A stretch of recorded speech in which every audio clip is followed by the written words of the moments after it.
All right, what's going on, everyone? Welcome back to the Brushback Baseball Podcast for episode 9. It is a cold and rainy day here in Southern California. Our whole week, I feel like we are in a different part of the country because the forecast, if you pull it up, is literally rain every single day for a week. Which is kind of unusual. And I love how you say 65 is cold, but Sorry, it's all gray and rainy. Well, we've had some days that have been, we had a day last week that got up to the upper 80s, or it was either last week or the week before. And now we're back to gray. yeah, that's the weird part is it got up. It doesn't usually change 20 degrees unless you have like Santa Ana's and then they in like September, October, and then it just gets cold. Besides that, it stays like 72, 68, 76. So Yeah, that we're part pretty was spoiled. weird, for sure. So because of that, I think it'd be great to cover weather stuff with you today. But let's get started with something else. Yeah, go ahead. We had a big change this weekend. We made it, we advanced a level to the major leagues of baseball podcasts. Yeah. So Tyler worked hard with a designer this week and came out with a new logo. And that is, we both like it. Yeah, I think it's pretty cool. I didn't do really any work. I just asked just the guy paid to a guy. do it. So By the way, big thumbs up to Fiverr Yes. for having a lot of great designers and stuff. This is not a paid advertisement. If you have design work you want to have done, because I have a separate thing I'm doing right now, that Fiverr is great for that kind of stuff.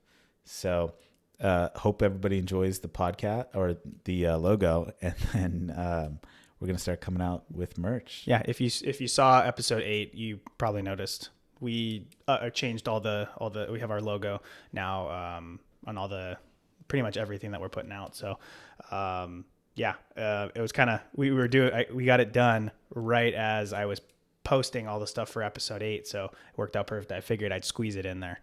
Yeah, I think hats first. So yeah, what we were saying is we're gonna have we want to look a little more official and have some of our own merch. So yeah, we're gonna start pretty small, but just do some hats, maybe some tumblers or mugs or something, and then maybe t-shirts and stickers. So maybe if anybody wants to give us feedback too, what they actually want, then we're happy to kind of make that. I'm kind of sad though. I really loved all the hard work I put in with the Step Brothers Baseball podcast design. It took me 12 seconds to do, but that's what made it so good though, was just seeing the block cut out of like your face. I wonder how many people that, actually, right when we launched the podcast and started it, I was looking back on all of the analytics on the podcast, and our episode 1 is like it still has the most, not just for it being out the longest, but like it has the most, like, so like really quickly. And it was all downhill. I think it was probably maybe some of the logo. I think people were looking at it and were like, had to click on it. I mean, gave him some clickbait. I did that kind of as a joke at first, and then it was so unintentionally bad that it just worked. I think it hit our personalities on that just perfectly too. So sad, we'll bring it up at some point. Maybe that should be our personal shirts. Yeah, just like a big old front portrait picture. No, I think it'd actually be better if you had a t-shirt with my face and I had a t-shirt with your face, and it'll look good. Yeah. So. Anyways, hopefully somebody likes what we bring out. Yeah, let us know if you guys want to see something too. Yeah, for sure. So why don't we get started with weather? Because it's drizzling outside and it's a little bit tough. I'm sure there's a few accidents out on the road because people in SoCal can't drive in the rain. No, and not even rain, like drizzle. Yeah. And you get the excuse with oil slicking the roads. Just people can't drive. Yeah. There you go. So why don't we start with kind of some of the weather stuff you did? Let's talk about the mental aspect of it. Let's talk about probably you were in Iowa and you saw Florida and how those two were way different. So this is kind of a few different things. So what did you see first? Well, I've seen, I guess a little bit of it all. even going back into college, we had some early season games like in early March where we went on a road trip and played in Nebraska in Lincoln. And I remember it being like 20 degrees with like 20-mile-an-hour winds. And it was like not snow, but like, I don't know the name for it, but it was like freezing rain, basically, like the whole game with the wind. And our whole weekend series was like that. So getting into those, I mean, I've been there. And then obviously at the other end of the spectrum, you get baseball seems to be played in like the most hot and humid places ever. I mean, Florida, and I'm talking like, in the summer, mostly like the worst times is like from, seems like July, August, September seem to be like the worst months for the humidity. I would have to think there's some guys on some teams that go from the Florida State League to the Texas League and they just get no break. It's just the worst of the worst. Well, with the Texas League too, when I played there, I mean, it obviously Texas is big. So it's like you get anybody from like the eastern portion or the middle of the eastern, it's kind of more humid. And then like the further west you get, we also played in like Midland and I can't remember the other, there's another team. But it was more of like that dry heat. And for me, I loved playing in the dry thing because being out west here in California, we're used to more of a dry heat, right? Or heat. But then we played a lot of games in Arizona too. So I just liked the dry heat, and that's what I grew up used to. But all the guys that I also was playing against in the minor leagues that were from the South and everything, they wanted the humidity. They hated that dry when we went on those road trips. So what did the Latin players like? Humid. Because you think, the Dominican, Puerto Rico, they're used to that. So I think when in a lot of the times you're out in, Florida, it's pretty familiar for a lot of those guys. Right. So what was the longest rain delay you had? I mean, it was probably somewhere in the ballpark of 2 hours or something like that. Maybe longer. And when was it before the game? Was it as you were going out? Was it during the game? I can't remember specific specific times for how long they were. I just because as soon as you're in a rain delay, it's like I've had everything from leading into it knowing, and then we started in a delay where it's like you go through your pregame warmups and your routine, knowing weather's coming, but then and so you have your delay and everything gets pushed back until they see a window. I've seen you start the game and then you have the rain coming and you get pulled off the field, and then it becomes like are you gonna the field crew comes out and they're checking the weather, and it's like well, how long are they gonna come off? Is this gonna be a quick thing? Do we put the tarp on? So it's kind of just a whole like waiting game, and it's kind of tough as a player because you're obviously like, we kind of want off days. Mm-hmm. So sometimes you're really kind of thankful for some rainouts. The thing is, though, you just want to know and hear it and know it early, so that way you can kind of get out of there and actually enjoy some downtime. It's not knowing that's probably the worst on the brain. Yeah, and it's funny. I say that, and so let's say we're on the field and we get pulled off, and everybody goes into the clubhouse, and it's like, okay, this is going to be a longer delay. Everybody's in the clubhouse, and usually you're just kind of relaxing, playing cards or doing something, hanging out with the guys. But everybody's on their phone looking and becoming a weatherman, and everybody's looking at the radar. Junior meteorologists. Yeah. I don't know that's why Mike Trout's, he loves weather so much. Maybe. I was going to say, I don't know if you're a fan of Curb Your Enthusiasm. There's this great episode where, I haven't seen.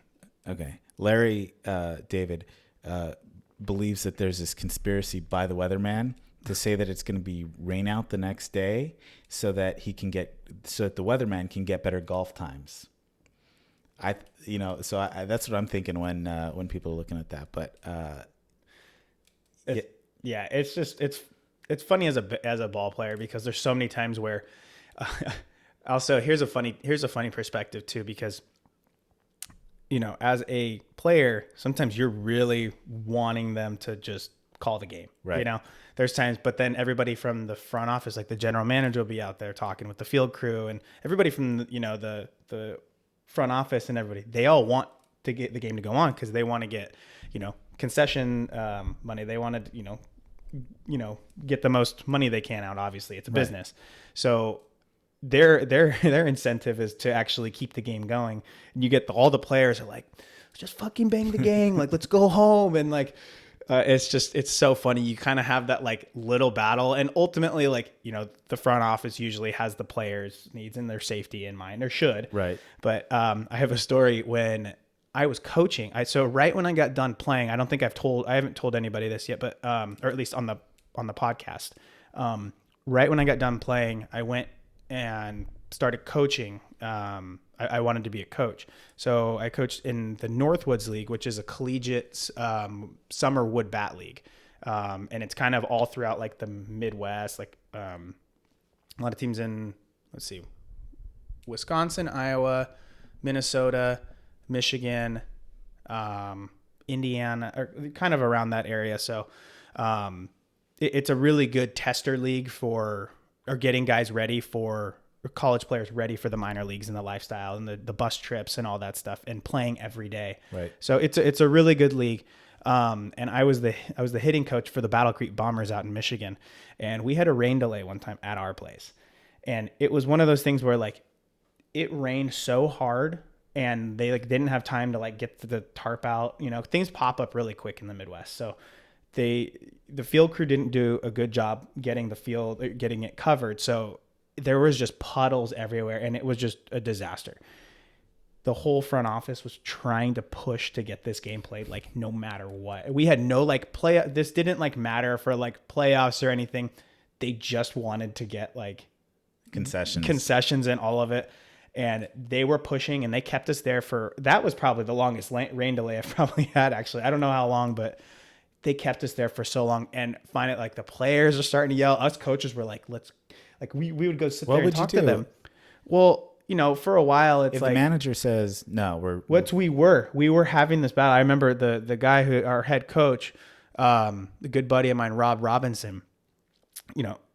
Usually they'll take, they'll have both head coaches from each team come and talk and just say, they obviously are looking for the player's safety, So we're saying, both coaches are like, no, we need to call this game. Like, let's just go home. And the whole time they're like, maybe we can get this thing done. We can play. And it just got to, it was funny to see that kind of side of it, Yeah. Well, that's the business. But I was pretty pissed at the time. Well, I'm sure. Nobody wants to, first of all, I'm sure the conditions were terrible, and nobody wants to play and nobody wants to play basically in mud. You're an infielder too. It's just. So you're not going to be. Nobody's going to want to see that. No. Did it ever get so bad you change uniforms, right? If you're on the field and it starts raining pretty hard, you have a rain delay, you change up, right? Well, I mean, you don't really have like a backup jersey. Oh, you don't? No, you have like one jersey for each. I don't know. You have like 3 or 4 different jerseys hanging in your locker, but they're all like different. Oh, okay. So you can't really change your jersey. You're just kind of stuck.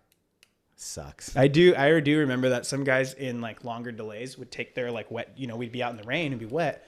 They'd either take their jersey off or something like that, and then have to go. Dryer? Well, yes, that was a thing. But I've also seen guys just take it off and then just put it straight back on. I'm like, that is the most uncomfortable thing ever. That's the worst feeling to me. Like, I'm either just gonna stay in it the whole time, or if it's a long enough delay, like that's the other thing. If we're being like weather guys, and we're like, oh, we got time. Like let's like throw it in there. Being in SoCal, like the worst feeling to me, not that I do it that often, is if you take off a rash guard and then you put it back on when it's cold and it's cold out. Well, I'm a surfer. I know I mentioned that like surfing's like my next love next to baseball. And, so there's a lot of times where I've gone and surfed in the morning and then I'd go back out for an evening session, but I didn't have time to like hang my wetsuit or dry it or anything. So you take this cold, wet wetsuit and you got to put it back on. But I'll do that every time to go out and surf. Well, yeah. If you love it, you do it, but it's still like the worst feeling. Like, it is. So try doing it when it's cold too. Yeah. Like in the winter here. Well, when we have the dry heat, it's not so bad because it'll dry itself. But yeah, so to have to do that with the baseball uniform, your pants and stuff. Ugh. That's awful. It's awful. But no, I mean, getting back to the weather, I mean, as a baseball player, you have to just be, that's part of the thing is you just have to be ready to roll with whatever is going to happen. I mean, you can't control it. So most of the time it's like, just be ready to play. regardless of what you think is going to happen. Because do you think your perspective is different though, compared to, let's say, a pitcher and then for sure position players? I think it's completely different. I think for like bullpen guys, it's pretty easy because their mindset is most of the time they're coming in later. So they actually are probably the best ones at dealing with this. Starters, it's different. If you're actually starting that game, it totally kind of changes up everything. Because obviously if you get cold for too long, you're not going to go back out. So that kind of plays into it. I think they would have to similarly mentally just be prepared to go back out there. Right. And just see whatever the coach decides. Position players, you just have to, that's where you really have to stay locked in and ready to go. Yeah. We get back to the mental aspect of the game and everything it takes into Well, yeah, because I'll share one more story. When I was in high A playing in Florida, weather, rainstorms and stuff pop up like that, in Florida. And one time we were getting ready for a game, and I don't think nobody really expected much rain, but all of a sudden, like, the sky just turned black, and we all pulled out our phone, and it was like right about the time that we were supposed to head out for to like stretch and get ready for like game time. So it's probably about 20 minutes before game time, and the sky just turned black, just downpour, like hail, everything. I mean, it was like really bad. And we pull out our phone, we just see this red blob, and like, it's raining so hard. It's like crazy. All of us had opened the door. We look out and we're like, yeah, there's no way we're playing this game. And so we all kind of like sat back down in the locker room. We were like, actually that time we were like playing games in the locker room. I totally forgot about this until just right now. Just get dressed. Well, I don't know. We were like totally just like messing around, like we were playing a game in the locker room with a big, yoga ball. Okay. And we had like these small, like, I don't even know what this is. And I probably sound like an idiot retelling this story because it was so stupid, but we were like playing a game, hitting that, and then like playing like a baseball game in the clubhouse doing that during this rain out. Cause I think we were so like, oh yeah, it's not going to happen. That game ended up happening like right after because the field crew or whatever saw that coming, put out the tarp, and then the fields in Florida are so prepped for rain and they drain so quickly that like we were playing that game. It was only like 30 minutes delayed and we were back out there. So I know personally I was not ready to go out in that game, and I don't think I played well. So yeah, I don't know. This may be a weird question. Is the rain and rain delays different in Iowa, where you played, than they are in Florida? Like, you talked about Iowa, stuff can come quickly, but you just talked about the red blob coming quickly in Florida. Yeah, it's true. I think anywhere other than like the Western California, I guess like weather just pops up. I don't know if it has to do with the humidity. I have no idea, but not if it's in Iowa. Yeah. In SoCal, it's like, okay, guys, we're going to have rain for 3 days, and then we get a drizzle for like 6 hours. Mm-hmm. So weather's not predictable at all, but, yeah. What I had, the thing that was the hardest for me was playing in the cold though. So like when I was in Iowa, when we first showed up, I know I mentioned in Nebraska when I was in college, that was a really tough series. That was so cold that like I had a hand warmer in my back pocket, and I wore a batting glove under my glove hand, which I hated. I hated that feeling, but my hands it was so cold that like they would be numb just instantly. So like I had my batting glove on just to help. And then in between pitches, I was sticking my hand in my back pocket with the hand warmer, and then I'd pull it out. I could see Bauer accusing you of having pine tar on that hand warmer. Maybe I did. Maybe you're throwing it to Garrett Cole after that. And I remember Garrett throwing that. He threw that Friday. We ended up winning that Friday, like 1-0, I think. And I think I actually had the game-winning RBI or something. I actually got a hit that game. Wow. It was like a jam shot in 20-degree weather, which did not feel good. And I bet UCLA doesn't prep you guys. Like, if you're in Nebraska, they're prepping you guys for like 20-degree weather all the time. So they've got long sleeves. They've got the proper type of stuff to keep those players warm. I bet UCLA doesn't. Well, okay. I'm not going to no knock at UCLA, but like back then, this is like right as, UCLA is like a contender almost every year now. And they've been at a stable in Omaha for, around the last 10 years or so. Again, all because of you carrying That's last right. episode. We turned the tides, but. Well, not Garrett and Trevor, just you. Yeah, just me. Okay. Just me. Yeah. Everybody, let's make that clear. It's just me. Okay. I'm the sole reason. Just kidding. Some people might actually hear that and actually think I'm being serious. One asshole. No, anyways. But we didn't have, when I was playing, we weren't treated like a number one team in the nation or like an Omaha team where they're just flooded with the best equipment. We were almost kind of just the stepchild over in the corner that I remember Easton and Adidas. So when you go to Omaha, when you get there, I guess most of whoever your team sponsor is, the brand, if it's Nike, Easton, or whatever, they send this package to all the players and the team of the sickest, newest gear of everything, just to make, obviously it's on a big stage, so they want to promote their stuff. Right. And I remember Easton and Adidas were not prepped for us at all, or even expect. They sent us the shittiest fucking equipment. Wait, this looks like Cal State Fullerton clothes. Oh my God, it was so bad. And we were sitting there all these other teams were playing I think Florida State and all these big name schools, and they're all oh, did you guys get some cool stuff from the thing? I'm no, our stuff sucks. Isn't that the worst feeling when you feel left out? Yeah. Yeah, oh my God, the worst part was when we were at UCLA too.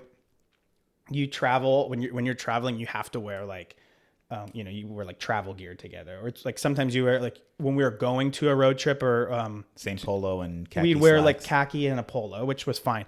But on our return trip, we were always more casual, but we still had to match, and it had to be all. So we had these jumpsuits in the UCLA, they were the swish pants. Thought you were the Russian mob or something. Oh my God. It was the worst thing. I can't believe Adidas would have ever sent that stuff and think that it looked okay. But for whatever reason, and they the worst Adidas shoes that we looked so terrible. I want to try and find a picture, because I remember just thinking to myself, I would never wear this ever unless I would never be caught wearing any of this stuff unless I was forced to wear it with the rest of the team. Do you find yourself averse to Adidas now in your regular life because of the Honestly, experience yes. I wear New Balance and Under Armour and some Nike. But yeah, sorry, Adidas. I'm on athletics, so I just wear Nike. No, there's no reason for Under Armour. Yeah. You know what's coming up though? K-Swiss. No. Weird. I don't think I could put any K-Swiss on. But yeah, so Adidas didn't do a good job. Who do they use now? What a tangent. UCLA? We started from the weather and went straight into branding. Yeah. I don't even know where I was going with that. Do they have who do they use now? Do you know? Now, yeah, the UCLA is still with Easton for bats and gloves and batting gloves and stuff, or maybe not batting gloves, but it's good stuff. Easton has good bats in college baseball. Gloves are okay, but they have Under Armour. They had signed the big deal with Under Armour, so their cleats are awesome. I remember Easton. It was so tough to get. You don't know any coaches get a set for yourself now? Actually, I'm going to say this. When I broke my foot, I've mentioned the year that I broke my foot when I was a junior. Adidas shoes. The guy, I went to a specialist who built me a custom orthotic that I wore when I was rehabbing. He goes, Adidas is one of the worst shoes that you can do for your feet or in playing sports. He's they don't make them wide enough for you to be changing directions and support your weight and pressure on the outside. He's so that's, and because when I rolled my foot and broke it, it's because I rolled it, and he says that my Adidas shoe wasn't wide enough. You know you're going to get us sued by Adidas, and we're going to get shut down. So I hope everybody enjoys episode. Or maybe I'll sue them. My career was. Who was that? Wasn't there a player there was one that sued Derek Jeter, right? Oh gosh, yeah. I know that guy. That guy's a winner. I played with that guy, Garrison Lassiter. This was a while ago, and I think it was actually right when we were starting the podcast, and we didn't mention it for whatever reason. I think we forgot. I wanted to bring it up. But yeah, a couple of months ago, Garrison Lassiter was a minor league player, not that great, just, I mean, just an average minor league Going player. after his Wasn't dream. going, yeah. And I played with him when I was in high school at a high school showcase it was out in Cape Cod, actually. It was like a high school All-American game. Because I can't remember where he was from. I think like North Carolina or something like that. But he was kind of like a prospect out of high school, like a draft candidate. And so I think he went to college. Anyways, yeah. So he decided to sue Derek Jeter for ruining his career and not allowing him. So he sued. He didn't sue Derek Jeter. He sued the Yankees for not giving him the opportunity. It's like Josh Hamilton suing his Coke dealer for ruining his career. That was it just made him look like an absolute idiot. And I guess I feel bad for the guy because I heard he's like, whatever the signing bonus he got, he completely blew through it and like was like living out of his car. And I think he was, I guess, representing himself in the case as his own lawyer. And I don't know, it's just a weird deal. They say a guy representing himself is a fool for a client. But anyways, good point. Old lawyer joke. Not that I'm a lawyer. So what? We were on branding deals. How did we get here? Today we are just going wherever the stormy wind outside is blowing us. Must be the weather. Yeah. Okay, so let's go back to this cold weather thing. I have a question. So do you think part of it was intentional to have you guys play worse? Do you? What do you mean for the do you think it was intentional to do it to the UCLA, and have you less prepared? No, it's just that baseball we weren't really that big of a name yet. We weren't that successful of a baseball program. So we just didn't really get. So what'd you have to wear then? I mean, we all had like a regular like under sleeves, and then like, we'd have long like cold gear compression stuff that like we didn't really have to wear honestly that much, because I always wore like a cutoff for. And you guys wear masks? But anything? No, for that series, yeah, I wore like, I think I doubled up on the sleeves, the compression sleeves, because it was so cold. I wore like long underwear under, which Adidas didn't provide. I had to buy my own. But like, yeah, and the same thing. We had guys wearing like those hood masks that like cover, your eyes are exposed. But again, Adidas did not provide that. They had to go and buy that themselves. So just because, we weren't, and honestly, like, I wouldn't expect Adidas to probably send that stuff out, because you're thinking UCLA is probably never going to have to use this stuff, but for road trips and stuff. So we had that. And then it was kind of funny because we had we're all Southern California guys, and we go out there and we are freezing cold. And though our coaches the whole time were telling us like, I don't want to hear one thing about how cold it is. Like, nobody talks about how cold it is. You guys have the mentality that you're going to be, we're out in the sun, we're back at home, like, I don't want to hear it. And then, so we're all like, probably like, it was Vanderhook. Yeah. Behind closed doors, he's like, it's cold. Oh yeah, for sure. That's how Hooky was. But like, we weren't allowed to, they provided like big heaters. In those big heater blowers in the end of the dugout. And like, we were not allowed to go by it.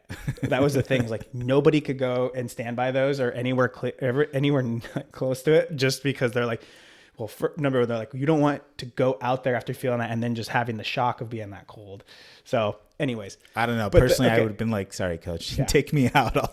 But okay, this was, mind you, the coldest I've ever been a part of. I mean, like I was saying, it was 20 degrees with 20-mile-an-hour winds and like some freezing rain. And the Nebraska guys were almost like showing us up, because they're like, we're all from here, we're used to this crap. And they came out, like, a half of their team had like no sleeves on, and they were wearing just like normal. And to their credit, they beat us that weekend. They beat us 2 games out of 3. We lost on Sunday on my air. We had the game won if I just got the routine ground ball, threw him out, and then we ended up losing. Case of yips or a case of just being I booted the ball. I just booted the ball. Yeah, it was just booted the ball. But anyways, yeah, I remember that, and just that was a long flight home. Isn't it funny the psychology of it too? Just the Nebraska guys trying to show you up. Just is just so much mental in baseball that even something simple like that can. I just remember being so embarrassed too because Darin Erstad was their head coach, or maybe at that point, maybe he wasn't the head coach because I think he coached first, but he eventually became their head coach. Right. But I remember him coaching first base, and like that was a guy that I like idolized. I loved watching him when I was an Angels fan growing up, and there I go and I make a big error like that right in front of him, right there. He's coaching first, I'm playing second, and I basically had like a ball go between my legs, like right in front of him. Like, oh. How? Changing subjects really quickly. Yeah. Who do you think played harder, Trout or Erstad? I don't think anybody played harder than Erstad watching him. I think Trout's obviously got a lot more talent, but I agree. I think Erstad for sure. Like the way he played and what made him good was like his max effort 100% of the time, almost like a David Eckstein. Like those guys literally took nothing for granted. Kirk Gibson too was there's this kind of mentality. Was there anybody on UCLA that was kind of like that all the time? Yeah, in college, like everybody, we were programmed kind of to be that way every single time. So I would almost say like our whole team was pretty good about that. And I think that's what, I don't think the college game is necessarily like that now. I mean, I think it definitely is, but I know that from talking with a lot of guys who, are, in college baseball still, like I have a lot of friends that are coaches. They've said that it's different from when we played, but back then, it's a credit to like Coach Vanderhook, who kind of conditioned us to all be that way. I think the pitchers were a little different, but as position players, like we had that just like grinder mentality, every single one of us. Yeah, I guess yeah. So it made us a good team, honestly. Yeah. Yeah. All right. Well, I guess that's it for weather. Yeah, sorry for everybody if you followed along on that ride. We covered, I don't know how we got on all those topics, but hey. Yeah, we should just title episode 9 Tyler's Story Time, because that's what it basically was. Yep. Which I'm fine with. It's I think that's why we did this show in the first place was, I've been a fan following every business side of the baseball, and when we talk to an agent, that's where I'm going to be all spiked up, kind of asking different business next week. Sides of that. But hearing all the baseball side of the stories, because I'll tell you, like, even when we had practice yesterday, and we're not going to have practice the rest of the week, but even when you're writing like little drills, from a fundamental standpoint, I don't know what I'm doing, even teaching the little kids the stuff, because you write down like, do this, but am I supposed to start at second base and throw? So all the fundamental stuff is eager to learn it, but I'm really interested in it. So episode 9 story time. Yeah. You guys get to listen to me, which is fun. Like I said, I'm entertained by it. So that's, that's why I think we did it. Yeah. Well, I think they've probably had enough of me talking. Let's get on to some baseball news of what's going on. Okay. Today is March 10th as we're recording this. And what happened a couple days ago. Let's cover it now. One of David's pitchers from the Dodgers, Julio Urias. Sorry. You're from SoCal. You should know how to say Urias. Well, sometimes you don't know players to give like the actual correct pronunciation, or just like more of like the English, or like, all right, the American. Julio Urias. No, he let one go and slipped out, hit Willie Calhoun in the jaw, fractured his jaw. Former Dodger prospect was traded in 2017 for Yu Darvish. That's how he got to Texas. Yeah, but had a little cup of coffee, was trying to do whatever. I actually thought it was a brilliant move by the Dodgers. So when Julio lets one go against Bregman to the head, he'll go, "What? I couldn't control it." You're set. Always thinking 2 steps ahead. That's Andrew Friedman for you. Yep. No, in all seriousness, thoughts out to Willie Calhoun, because that looked really bad. Yeah, that was terrible. And, I just kept rewatching it. It was just like... I couldn't rewatch it. You're a sick man. Well, you see that... You watch it, it hit his face, but like his reaction like was so just like, and then you watch his whole head jerk. It just, ugh. Did you ever get beamed in the helmet? I'm sure you did. I did. I actually went. I've been like one serious guy. The guy was throwing 95, and in A ball, I was in Iowa, and it was one of those things. I was on an absolute tear at the plate, and just absolutely crushing. And so I think they were trying to make me a little uncomfortable. The guy threw in, and it slipped, hit me in the head, and I have a bump. It went somehow. It like smashed the back of my helmet and like pressed it up against my something. Like you would think that the helmet protects you enough, but I have a bump still to this day on the back of my head. Yeah. That I remember my trainer was like, whoa, like, cause I immediately went down. Like I kind of like it hit me in the back of the head. And then I immediately was just like kind of dizzy. And then I just went down, and yeah, they pulled me off, had the whole concussion protocol back then. And then I was on the DL for like a week and was fine. But, that's scary. Yeah, that one got me good. And I found out later, so I didn't know this, but I had a feeling they were throwing at me. And apparently through one of my family friends, they knew that pitcher or knew their family. And I guess they were talking about it like a year later or something. And I guess he said, I guess the guy, I don't remember his name, but was like, yeah, I was throwing at him there. We were planning on hitting me to make me uncomfortable. And he's like, I felt so sick about it after. He's like, I didn't pitch. He's like, I never pitched. Like, I basically, that ruined my career afterwards because I felt so bad.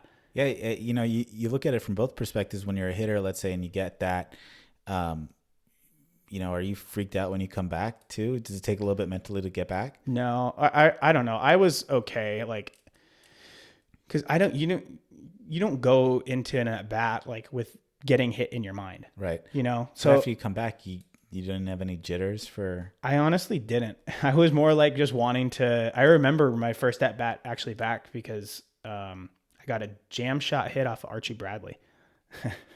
Another guy who needs to thank you. Yeah. So I was thinking more pitchers when they get hit on the mound on a comeback liner, whether that messes with them too. Maybe you're so vulnerable. I don't know. I watched you. You see that, and yeah, that's so scary. Because that, I mean, balls are. There's one thing, you know, hitters are getting hit at, let's say, 100 miles an hour max. You know. Right. But exit velocities are higher, you know, if 110, 115, yeah. and you're in such a vulnerable position. Exactly. When you're exerting in your whole head. You're really not pitchers can probably say, they'd probably admit this, but nobody's expecting it to come back at you. No. You know, you can land in the best, even if you're landing in the best spot, just reacting to something coming that quickly back at you is not really all that likely. So that's why anytime you see those comebackers and guys snag a ball right, you know, as it's going, like that's all just instinct. Yeah, complete instinct. But no, I'm sure maybe there is a little bit, but it's like the chances of that happening again, you know, it's a pretty rare thing. But gosh, I remember Garrett when he was in Double-A, and he got smoked in the face on one of his, like right back out, and he went down. I remember being really worried for him on that one, but he ended up making it back, and it's just scary. Those are the things in baseball that it's like nobody wants to see that stuff, you know. No, and that other pitcher couldn't have been wanting to throw at your head. I mean, no, he was trying to. I know that he was trying to hit me in the ribs. It slipped, you know.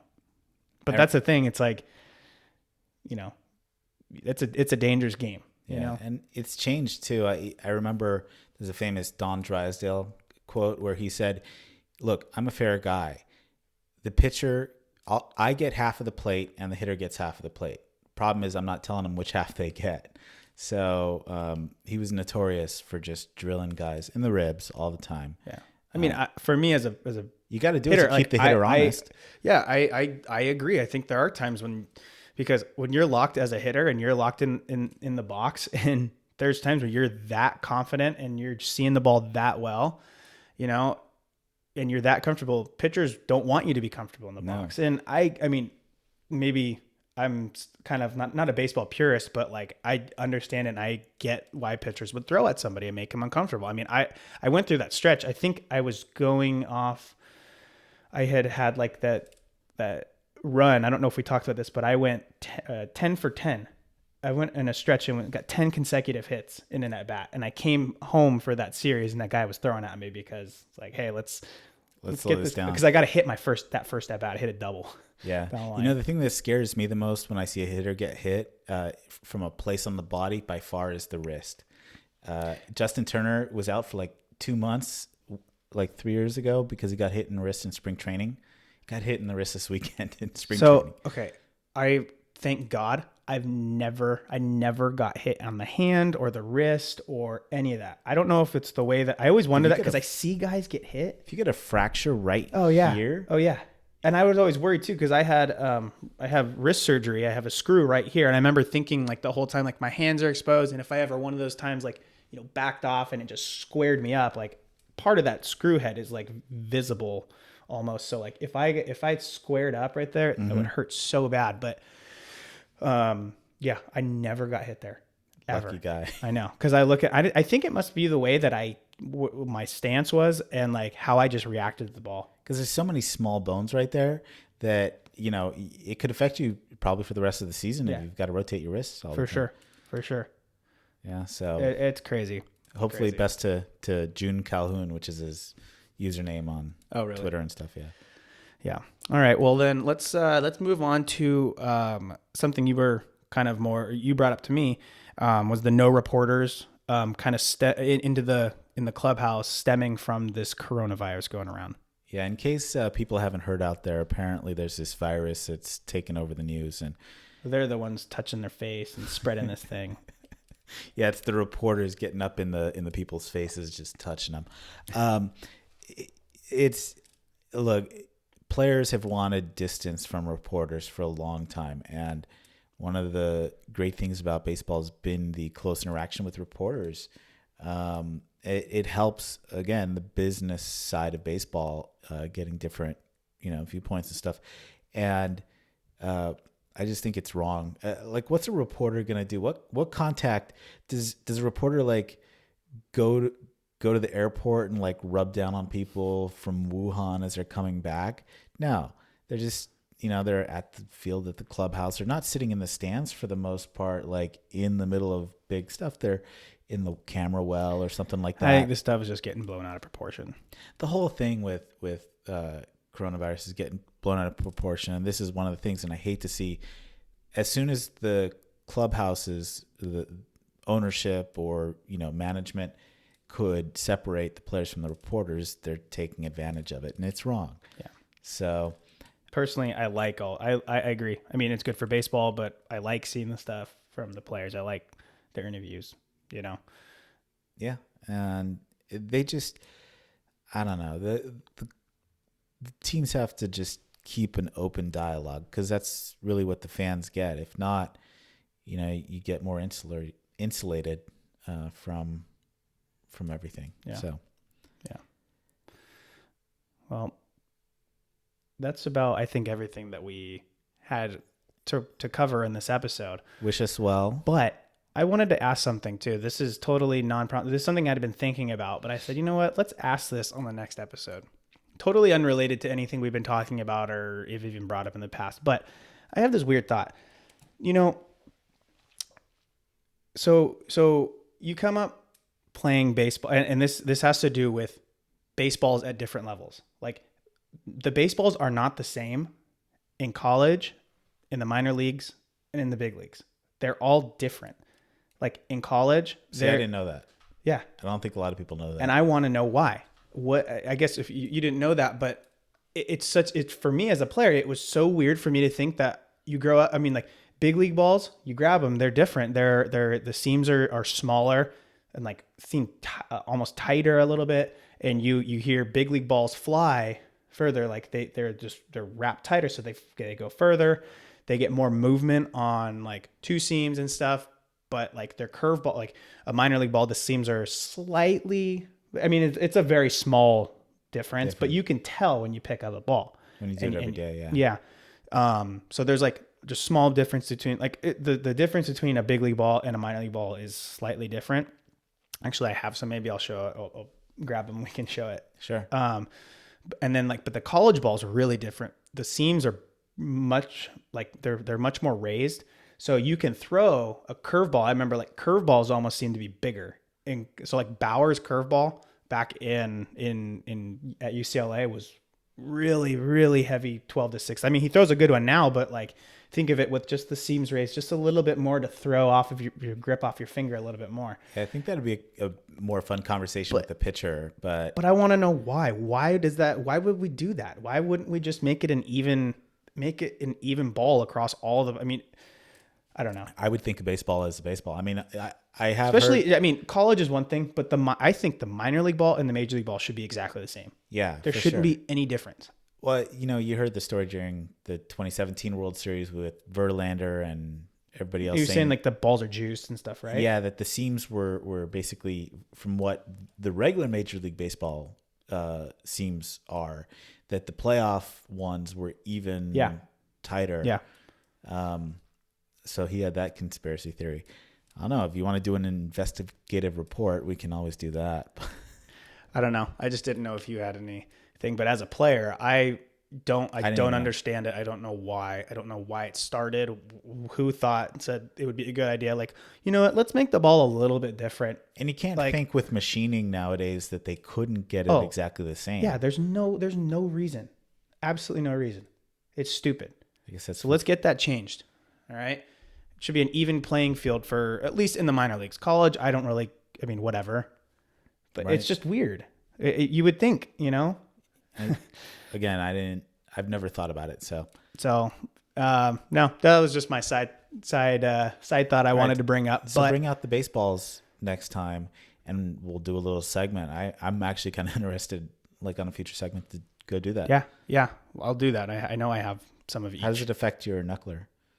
Okay. Yeah. So if anybody's, we didn't even bring that up. Yeah. Hopefully you guys liked my footage of throwing the knuckleball. I was going to throw yesterday after practice, but we didn't have time. So, no, I'm still on it. My wife has not heard, so, we haven't talked about it any further, but, I'm still ready to go.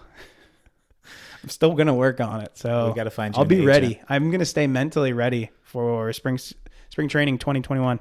All right. There we go. Yeah. But that wraps it up for episode 9. But thank you guys for listening.